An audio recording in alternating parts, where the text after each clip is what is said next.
It was the morning of May 29, 1453. The sun rose, but the world would never be the same again.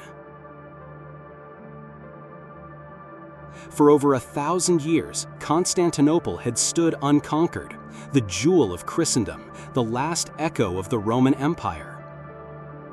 But now, a 21-year-old sultan, fueled by destiny and firepower, was about to change history forever.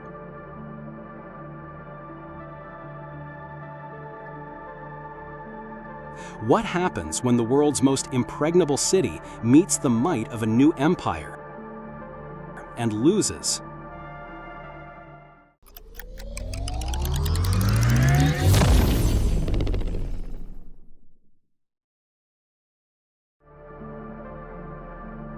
By 1453, Constantinople was a shadow of its former glory.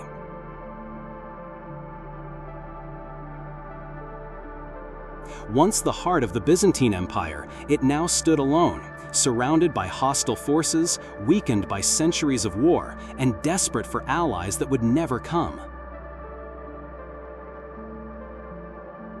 Only 7,000 defenders guarded the city, many of them civilians. Against them, an Ottoman army of over 80,000, equipped with something the world had never seen.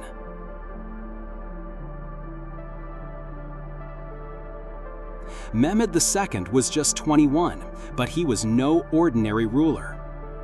Ambitious, brilliant, and ruthless, he saw Constantinople not just as a prize, but as destiny.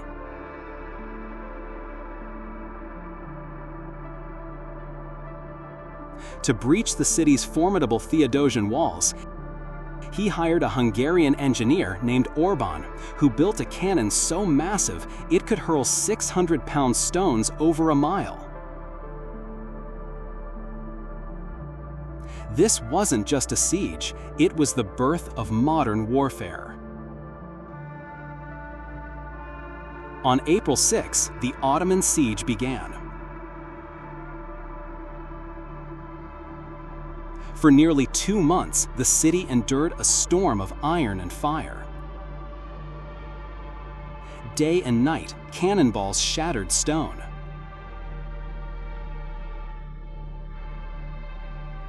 Giovanni Giustiniani, a Genoese commander, led the defense with unyielding courage.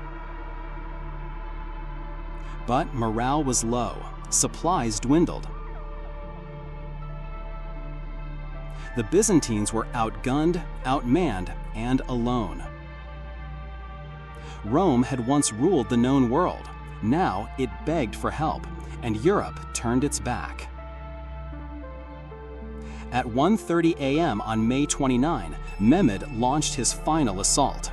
Wave after wave crashed against the walls.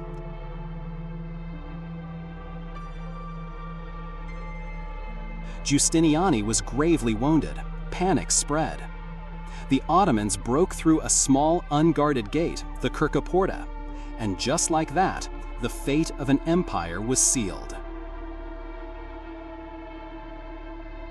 Constantine XI, the last Byzantine emperor, threw off his crown and charged into battle. He was never seen again. The city fell. Hagia Sophia, once the grandest church in Christendom, was converted into a mosque.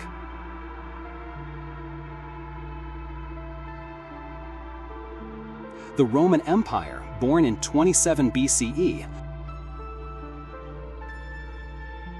finally died in 1453. The fall of Constantinople didn't just mark the end of an empire. It shook the world. Greek scholars fled west, bringing classical knowledge with them. Their ideas sparked the European Renaissance.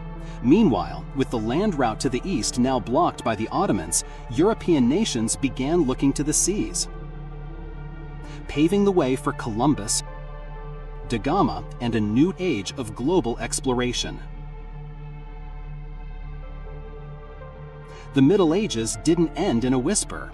They ended with a cannon blast and a city falling in flames. The world moved on, but somewhere beneath modern Istanbul, echoes still whisper through stone, of emperors and sultans, of swords and scrolls, of a city that stood between two worlds and changed them both forever. This was only the beginning. Join us as we journey through the forgotten turning points of human history, one moment at a time.